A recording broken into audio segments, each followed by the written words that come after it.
Let me ask you, the Mediterranean diet. So did you ever try it? Because, fair enough. No, Did you never even try the Mediterranean diet? Because some people say if you could no. have gotten all the results with a Mediterranean diet or a balanced diet or something like that. Was that because you obviously used carbohydrates to lose weight before? Why do you think for so many years, because you said you grew up with a kid, you couldn't gain weight. And then what do you think changed? Was there something that changed in you to allow you to gain all that weight and stay obese for so many years? I think that my metabolism, I was always very active. I wasn't involved in athletics in high school, but I was very active. I worked a lot. I was always out doing something. When I was a kid, we were always out on our bikes. We were always this, that, and the other.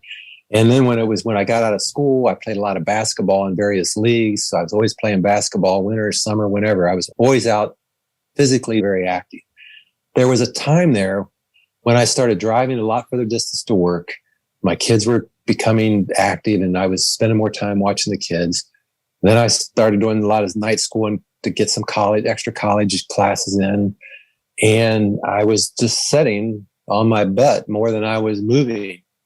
And I think literally my metabolism just caught up with me. You know what? I think I just stopped being physically active enough to burn all the calories. And I kept eating the same way as I was always eating.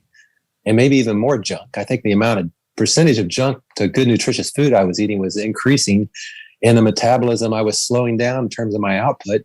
And I think it just caught up with me. I think that's all that happened. I just got fat. That's flat out. I see the pictures. It's embarrassing how heavy I got. I was wearing 44-inch inseam pants. My jackets, I wore a lot of suits, so my jackets were all huge. I can't wear any of those things anymore. They're all gone. I gave most of them away. I was just big. Now I wear a 32-inch inseam. And I've been there for a long time. So to go from a 44 to a 32 is a big change. And I don't ever want to go back to that. Now I do it without even trying. I've been in a 32-inch inseam for 3.5, 4 years. And that's effortless. And there's no effort to do it now. Back then, I couldn't even figure out how to do it consistently and keep it there. Yeah, I think you mean waist rather than inseam, because inseam is the length of your waist. Waist. I meant waist. I was not. My inseam hasn't changed that much. I did get shorter, by the way. I was 6'4" when I graduated from high school, I swear. And today I'm 6'2", they tell me. So I don't know where that 2 inches went, but I lost 2 inches there, and then I lost all the rest was around the waist. Yeah, sometimes we'll lose a little of that in our spine. Our discs will desiccate and dry out, and we'll lose some of my poor spine juice. It could be from the years of being overweight. Now, interestingly, you'd mentioned you have this pushing the deadlift, and certainly I've been doing my share. I've been deadlifting for almost 40 years now, and I think it's a wonderful, great exercise. Yeah, like anything, you have to do it correctly, but it is something that I had somebody ask me, why do I still want to lift heavy at my age? And I'm like, why wouldn't I want to do that at my age? It's one of those things where, if it's good for you when you're young, why wouldn't it be good for you when you're old? And there's people that say, well, you're too old to do that. And I'm like, I don't think I am. I beg to disagree. I think the ability that I can still do this says something about how I'm aging. And as far as, obviously, you've been doing this kind of meat-based thing for a while now, are people around you going, you're going to die, you're going to get heart attack? How is it being received among those around you? You get those comments, right? I was at the dentist about a month and a half ago, and it was a new dentist because we just turned 65. We had to change insurance. We had to change long story. But I sat down in the chair and they were looking at my teeth, telling me they looked pretty good. And something came up, and somewhere I said, all I eat is meat. And she says, oh man, you're going to die from this. That's going to raise your cholesterol. And I looked at her and I laughed, literally laughed. And I said, I don't think so. And she never said another word about it. I just told her I was going to be around for a long time. So I hope she was going to be around too. And that was the end of the discussion. But I get that. There are people at the gym. I'm retired now, so I don't see as many people as I used to see. But when I see people and it comes up in various settings, I get comments about, that's insane, that's crazy. But what are they going to say? It's just that we had a discussion. I was talking to a guy yesterday. He weighs about 320, I'm guessing. Big guy, young guy. He lost his father and his brother to COVID last year. And so he's trying to lose some of that weight. And I introduced him to COVID. I introduced him to Carnivore yesterday. Told him all about it. Told him where to find stuff to watch. Told him about the channel here to look for videos, success videos. And he told me he was going to go home and check it out. So I hope he does, because he needs it. He needs to get control of his body. So I spread the word when I can, when I'm asked. But people do think I'm a little bit crazy. Yeah, it's interesting. I'm on certain different social medias and I'm on Twitter a lot. And I have probably a half dozen guys that are following me. They're all doing carnivore and they all were like 400, 500, 600 pounds, and they're all losing hundreds of pounds. It's just I saw one guy today, he was 630 pounds and now he's down to 300 and something.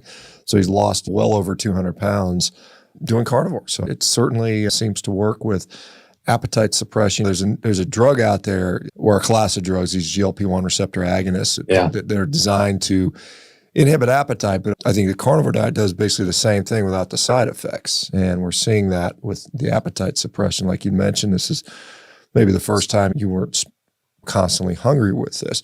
How much, and you're six, you said you were 6'4", now you're 6'2". What do you weigh and how much do you eat on a daily basis? I weighed, this morning I was 183. Okay.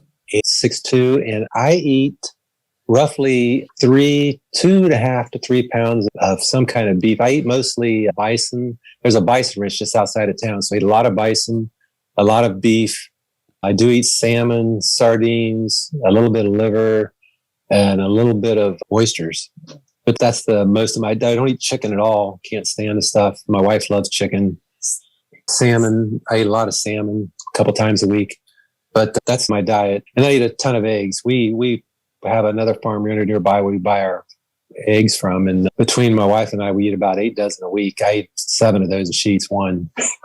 So I get about 7 dozen of eggs a week. So about a dozen eggs a day, huh? So plus about a dozen eggs a day. And then plus the meat. Plus 2.5 pounds of meat. So that's a decent amount. Yeah. So you're putting down probably well over 3,000 calories a day and staying lean and healthy and happy, huh? Yeah, it takes that just to keep up my body weight. If I slow that down, I will start losing weight fast. I have to eat that to keep my weight. So you're kind of like back to muscle. You're kind of like back when you were a kid again. That's what I feel like. Sometimes I joke that I tell my sons that I'm as young as they are. I always tell them it's my 21st birthday, every birthday I have, because I feel like that lately. I know you're joking around, but it has to feel good to feel like some of the burdens of age have been lifted from you, because a lot of us as we get older, it just doesn't feel good. You're chronically in pain, don't sleep well, whatever, all kinds of things going on. And is it fair to say a lot of those things went away for you? Oh, yeah. If I make a list of everything that went away, it's just mind-blowing. There's little things that nobody would think about. Of course, the joint pain was the biggest one. I'm lifting very aggressively. I've been lifting for years, but I really had to slow down. I couldn't deadlift. I couldn't squat. There was a lot of stuff I had given up because it hurt too much. And I'm squatting now every week. I'm deadlifting every week. I'm doing heavy Romanian deadlifts every week. So all the joint stuff cleared up. That was the first thing that I really got excited about. Then there was all the little stuff. The lactose intolerance went away. I didn't know lactose intolerance couldn't go away. I don't even know why I got it in the first place, but that went away. I can drink milk if I want to now. And my eyesight's improved. The last visit to the eye doctor, he says, your vision's better. He said, that's pretty cool. And I said, I think I can explain it. And I tried to tell him, he said, no, there's nothing you could eat that could fix this. There's nothing that you could eat that could fix your eye vision. I'm like, yeah. And I walked out laughing after he was done. But my eyesight got better. Endurance got better. I never get sore. I lift like a madman and I never, ever get sore. People think I'm lying. I said, I don't get sore. I just work out like a madman for an hour and a half and I'm not sore. And I'm ready to go again the next day. And call it good sleep, call it whatever. I feel amazing. And I can't believe at 65, you can feel this way.